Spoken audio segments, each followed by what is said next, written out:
खुलुमबाय रायजो राजा आइ आफा साफ्रोमखौबो दिनै गोदान बोसोर रंजालि बैसागुनि दिनै नैथि सान दिनै आङो रंजागोन जोंनि गामिनि आइ आफा रायजो राजा बिथांमोनजों दायो आङो ओंखारलांनोसै आङो गावनि हारिनि बर'नि गामसा आर'नाइ लाबाय गावखौनो खोब गोग्गाथाव माने गावखौनो खोब मोजां नांदों माने गावनि हारिनि हारिमुआरि गाननायजों गावखौ साजायहोदों गोदान बोसोर रंजालि बैसागुनि दिनै नैथि सान दायो आङो रायजोफोरजों ओंखारलांसै बिदिब्ला नोंथांमोना भिडिअखौ जोबजासिम नायब्लानो जाबाय नोंथांमोना दायो नायगासिनो नोंथांमोननि मबाइल स्क्रिनाव सायखं बाथौ ब्लग बिदिब्ला जोंहा दायो बे समाव जोंहा बारग' जोंनि बादासिपुर गामिनि 2 नं बादासिपुर गामिनि बारग' आफादगिरि नेहाथारिखौ दायो सोलिबाय थानाय दायो दानानै दोनजानाय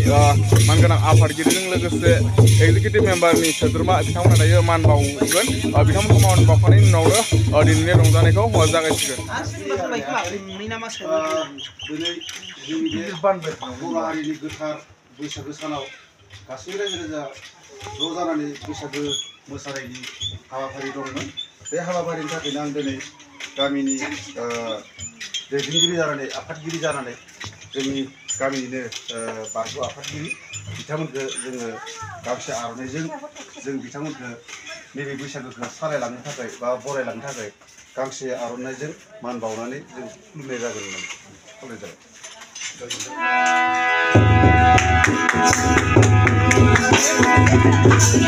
नैबे जोंनि गामिनिनो बोसोनगिरि आयं सुभाष बसुमतारी सम रंजादों नोंथांमोना नायनो हागोन।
बेफोरबायदि दिनाथ' फैबाय थाया नालाय बोसोरावसो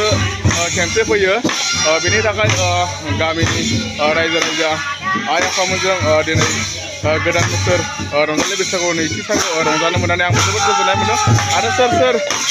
नोंथांमोना गोदान बोसोर रंजालि बैसागुखौ गामियाव रंजादों नोंथांमोना अननानै कमेन्टआव खिन्थाहरदो बिदिब्ला भिडिअआ ससेल'सै नोंथांमोना जोबोद नायथारबानो जाबाय।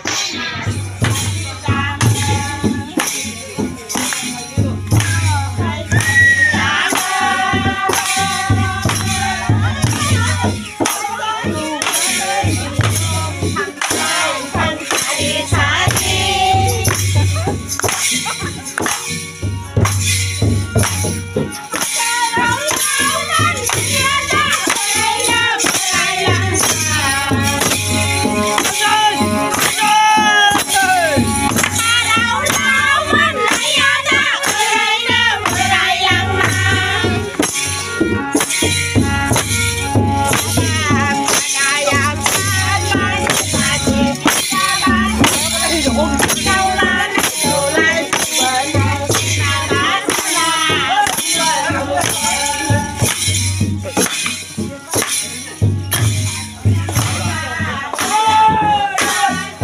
आंनि इउटुब चेनेल नायगिरि साफ्रोमबो रायजो राजा नोंथांमोन आङो भिडिअखौ बारा गोलाव खालामनो सानला बिदिब्ला दिनैनि भिडिअखौ एसेयावनो दोनथ'नाय जासिगोन आसा खालामो नोंथांमोनजों आङो थाबैनो लोगो मोनफिनगोन गोदान भिडिअ बा गोदान ब्लगजों आरो जाय बिथांमोना चेनेलाव गोदान नोंथांमोना चेनेलखौ साबस्क्राइब खालामना लादो बिदिब्ला दिनैनि भिडिअखौ एसेयावनो दोनथ'नाय जासिगोन बाथौ धोरोम मुलुगाव गोसारथों जिउ गोलाव जाथोंसै रंजालि बैसागुनि गोजोन्थों।